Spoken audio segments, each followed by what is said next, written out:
right, guys, that's right. Maynard and Funker are here. The Intel Extreme Masters in Gyeonggi for our first semi-final between this guy. There's Dark in the bottom left, and in the top right, it's INnoVation. An amazing best of 5 coming up. I hope you guys are ready because this one is gonna be so good. A best of 5 between two former teammates, a TVZ series that's probably gonna go the long way, as our analyst said. Yeah. 3-2 is the logical outcome of this series. Well, I mean, we saw an amazing 3-2 yesterday in the quarterfinals between Dark and Beyond. The reason why Dark, not afraid of INnoVation, he just beat the world champ 3-2, Funker. And yes, those games were really close, but it is the world champ. And a lot of people, INnoVation himself, mentioned that he just hasn't been in form for such a long time. No one expects him to be as good as he is, but you cannot argue that he deserves to be here today, that he is playing incredibly well. He's taken the new patch to 3.8 and now 3.9 like a duck to water. This is his patch, man. He's been playing so good. Now that Mech is back, Mech's got a little bit more punch to it. It's the style that he's known for and been so powerful for in the past. He can play Bio just as well. Exactly. What's really interesting to me in INnoVation's play right now is that since Mech is a possibility right now in TVZ, he has both the strategies that were his trademark, which is the mech play, but also, you know, the unit strain, the marine bio and mine in general. The 3cc rally push. Exactly, the rally push. And that's something he's been so good at consistently, and now he gets to play both of those styles in the same meta, because he did it at the beginning of Heart of the Swarm. He was playing that bio push, and then after that transition into the mech. After a while, now he can play in a best of 5 series. Considering all the maps that we're going to be playing on this best of 5, he's going to be able to play both strategies. Absolutely. There's a lot of good maps for Mech. I mean, Barney is in the pool. There's a few others that are quite nice for it. But INnoVation at the moment going for a little bit more of a standard Reaper expand here, getting that second gas, going into 1-1-1 for the Hellion transition here. Yeah, and Dark's getting that third hatchery back at home. I think he went for a gas first, which means he's going to be able to get that reactor and factory super fast. And from what I can tell and from the games that I've seen from INnoVation on the last couple of weeks, that could mean that he's going to go for that Hellion Cyclone build that he enjoys so much. And on Overgrowth, I think it's a really, really great strategy because the map's so small. Yeah. And here it is, double facto. You're absolutely right. This is a build that we talked about a little bit yesterday. Didn't really get to see it come into play, but here in TVZ, now that INnoVation's finally playing one, he is going to be trying this Reaper and Cyclone build here. But he is starting things off with a couple Hellions, but with that second factory, that's definitely the tell here that he is going to go for that Cyclone. Yeah, that's a strategy that he used in the group stage of this IEM Gyeonggi. He played it against Losira on Whirlwind, and he went for a Hellion Cyclone push towards the third base of Losira back then, but actually got deflected quite easily, but it actually made him possible for him to go into mech afterwards, dropping 3 more factories, going into double armory. So I'm guessing 100% we will be seeing mech from INnoVation, and I'm just wondering what Dark is going to do about it. Yeah, with 2 factories, it certainly makes sense. Dark is going to go for Roaches here. He started learning Zergling speed quite a bit earlier before he knew what he was up against. Is getting some Zerglings out. He needs all the units he can to be able to, you know, muster up a defense here, as well as squeeze out those drones. And he's getting that Roach warrant. So Roach and Ravager, pretty powerful against mech in general. Fantastic when it's siege tank time. But in the early game, Cyclones definitely can engage Queens and a small ball of Lings very easily, especially with a new attack animation. Exactly, so he needs to micro perfectly. He's going to lose the first Reaper to the Queen right there, and he's going to just go away with the 4 Hellions. He doesn't want to give those away because he wants that critical number of Hellions that will probably turn into Hellbat, even though we don't see the armory yet from INnoVation. Yeah, that's interesting. I wonder if this is going to be pure Cyclone, pure Hellion with the Cyclone here. Without the armory, I mean, it's a very, very late armory if he was intending to make Hellbats. Yeah, no, he's going to go for the, you know, natural Hellions, just going for probably a run-by on the third base. He's actually poking right there on those 3 Queens, and there's no Zergling to support. Yeah. Can he get those Queens? I think he might be a good chance here. The Zerglings out of position. They're coming down now. It's actually not that many Zerglings, Funko. With these Hellions can engage them by themselves, and with the Cyclone helping out, definitely going to be able to win that engagement very easily. Perfect micro by INnoVation, not losing a single unit. Gonna lose a Hellion right there. The Queen's going down. Queen. Second Queen is so low, it's gonna go down also. Third Queen right there, but the wraparound with the Zerglings and Roaches. He's gonna lose everything on this one. Maybe saving 1 Hellion to just tell the story back at the Terran base. He's got some things to tell his friends back. He's like, guys, it's a war out there. It's a war out there. Oh, God. I didn't sign up for this. I thought I was a scout. No. you're about to fight, and more Hellions going through the production bar, and that third CC, I believe, that we've seen towards INnoVation's base is going to try to take that third base. But for now, Dark in a pretty solid position. He defended that. He did lose 3 queens, but that's not too much. Didn't not lose any drones either. So I think that's a pretty good situation. And from what I can tell, I think Dark is actually going to put some aggression on the other side of the map. Yeah, it's a very mobile army, though, that can navigate those corrosive vials. The Lings, though, are going to make things very difficult if they lock these units in place with a big wraparound. As the third CC not landed. The front door open here so that INnoVation can actually move his units back and forth, but that's letting the Lings in a little bit. Cyclones reinforcing for the line here. Now the armory's done, they can become Hellbats a lot more effective against the Lings. And in general, a few more hit points here, being able to tank those shots. Yeah, for now, INnoVation defending properly. Ooh. But yeah, keep in mind, that third CC is actually super vulnerable because he has vision up the cliff with that overlord placement, which was really key from Dark. And that bile actually connecting with some Hellbats, and that kiting is actually perfect from the Zerg player. And those Zerglings, they're just waiting their time. It's now. They're going to try for the wraparound against Hellbats, but that's not working too well. Yeah, the Hellbats completely barbecue all of those Lings there, and they go down. They're holding this ramp here at the top, and the Ravagers are getting beaten back. Nice connection there on that bile, though. A few more moves like that, he'll be able to clean up this army, but Dark still pressuring here with the Ravagers. With a reinforcement of Lings from the south, though. Hellbat's getting a little bit low here. The SCV's starting to dwindle for those repairs. Yeah, it's so close during this fight. Okay, all the Zerglings gonna go down. He's gonna dodge all those biles, losing only a couple SCVs in the process. Gonna lock down to that overlord to just remove a little bit of that vision, but he's still under so much pressure, and that third CC is not getting built. There's no SCVs doing anything towards that third CC. Pulling some SCVs here to repair that wall. INnoVation, if he loses a depot, depot or two will become supply block. Getting +1 is actually going to help so much for these Cyclones. The Hellbat's getting a bit more punch as well. And the third CC still halted in production here. At least he's taken away that high ground vision. And it looks like Dark's pulling back, going to give INnoVation a bit of breathing room. Yeah. And he's happy with his pressure that he's done so far.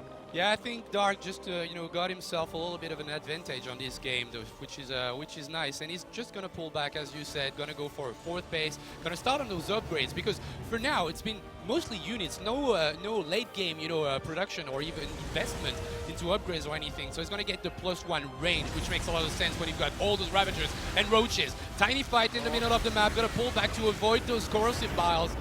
But he needs to get some map control if he wants to put that third CC in place. It definitely looks like he's planned, trying to take a bit of map vision there, take the tower or move forward a little bit. But without +1, he really can't engage this Roach Ravager army, of Dark there.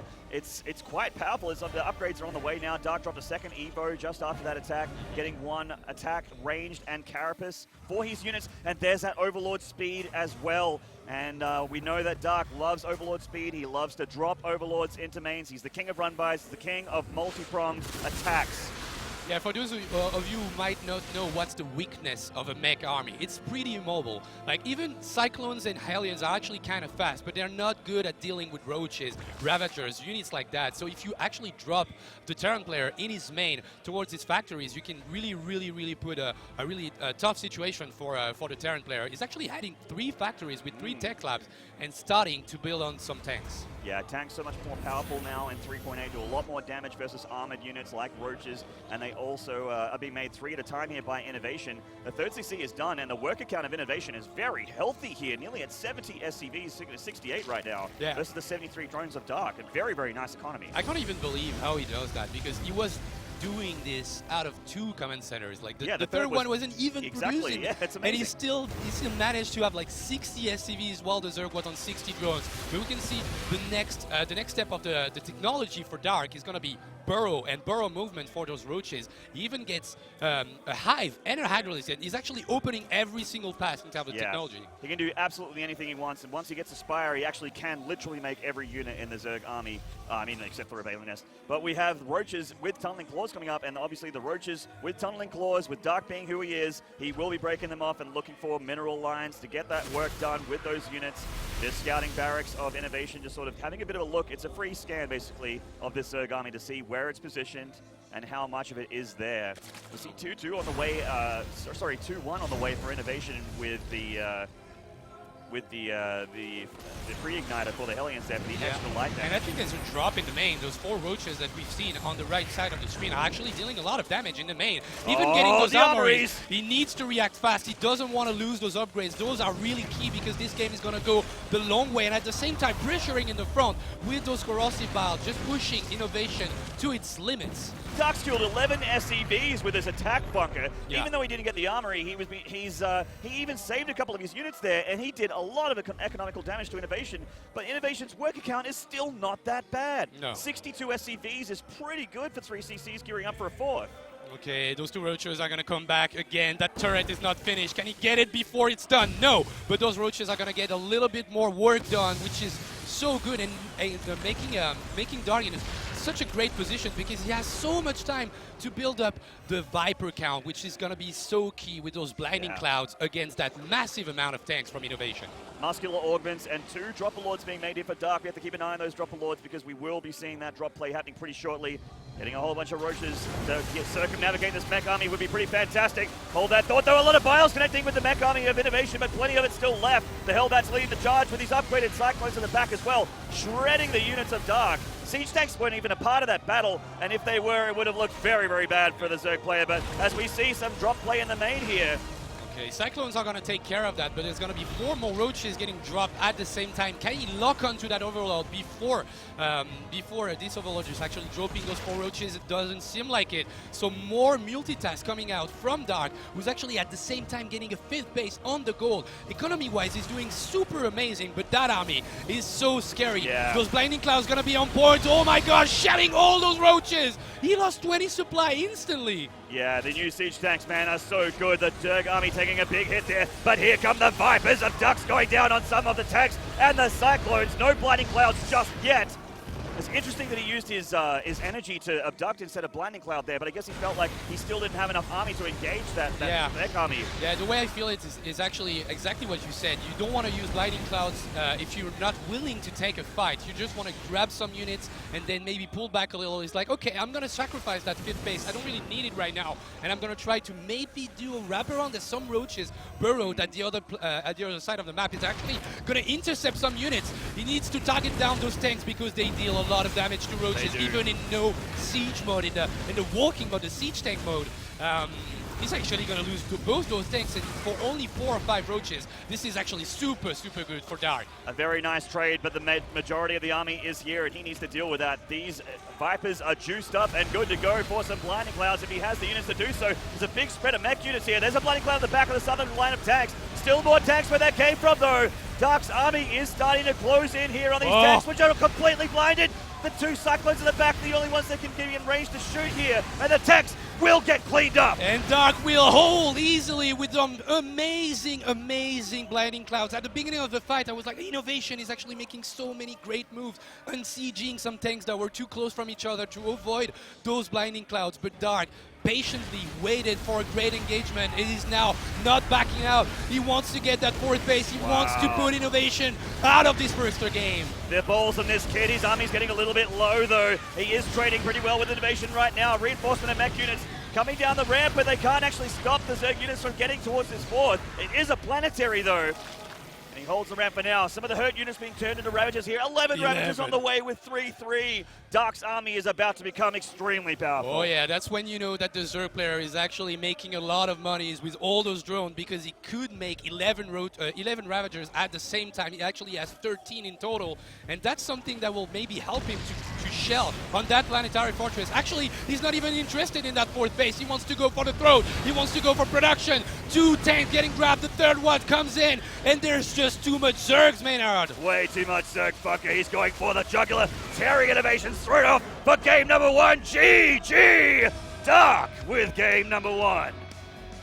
What a great showing out of Dark against INnoVation's mech, which is something you don't want to mess with because INnoVation is so good with that strategy, but Dark just taking his time and played amazingly well with those Vipers, just going for the multitask, just buying some time for those late game units and late game upgrades to kick in, and then after that just picking the right opportunities to fight. Just stellar play from Dark. So including StarCraft pings, Dark has got a bit of a winning streak against INnoVation here, and it is continuing so far. But I have a firm belief in my boy INnoVation to be able to break that streak here on stage at Intel Extreme Masters Gyeonggi. Beautiful stage, actually. Really nice job they did here. A very, very nice venue. Free to come on down and check it out, guys. Plenty of StarCraft action for the next 3 days. You know, Maynard, we've been super blessed with TVZs ever since the beginning of the tournament, and I can't believe that this best of 5 can finish on a 3-0. I believe Dark is the favorite here, but not with a 3-0. INnoVation's gonna fight back. Are you feeling another prophecy on the wins here, Funker, like Beyond versus Dark, or maybe not? You don't look as sure as you did yesterday. Yesterday you had complete conviction in your eyes. Your eyes were completely rock solid marble. You looked right at me, right into my soul, and you said, "It's happening, man." It's happening. This one's a little bit tougher. Beyond is the world champion. INnoVation still with a lot to prove here. He's showing signs of that previous greatness that we've known INnoVation for almost 2 years now. But you know, it's hard to break off that tarnish of that drop, that sort of lull in his career. You know, late last year and early this year as well, with INnoVation just now starting to find his feet and looking like he's the strong player that we're used to. Yeah, that's the thing. It's always kind of surprising that we would feel that INnoVation is actually not favorite in this matchup, considering how good he is. Like, he's a machine. We always say that. That's something we used to tell a lot, because he's got that amazing macro and that, you know, emotionless face. But in this best of 5, considering Dark's year, he's not the favorite at all. Dark has been playing the best StarCraft of his career, and 2016 has not been a good year for INnoVation. If he wants to make a comeback, maybe he makes it smart right now with that new meta. I mean, there's an argument for Sue, but right now, Dark for me feels like the best player in his race in the entire world. And it's a very, very big ask to be able to beat this guy in any kind of long series. And he is, you know, he's coming into the series definitely the favorite. He's up against INnoVation, but I feel like both players are so similar. INnoVation and Dark both love that clean play. They love macro. They love to play that later game. They like to be precision, perfect, never missing a beat. But Dark, just one mistake is all you have to do, and this player will snatch that game away from you. Yeah, he's going to pounce on you and just get the game out of your hands. That's what he does. Dark is such an amazing player in 2016. Just showed everyone that Zerg was a race that you could play at the highest level in Legacy of the Void when everybody else was struggling in Korea. Dark was like, yeah, you know, I'm actually gonna go to the finals of both SSL and, you know, and the finals of BlizzCon. It's like no problem for him whatsoever. He's just playing the best StarCraft of his career, and considering those two macro beasts, I want to see as many games as I can. And considering Overgrowth, I always feel like it would be a good map for INnoVation's mech, but at the same time, we've seen that Dark can play any style. He can play Roach Ravager, Hydra, Viper. He can play Roach Ravager, Infestor, Mutiling, Bailing. Everything in the Zerg arsenal, Dark knows how to play. Absolutely. We even saw Corrupted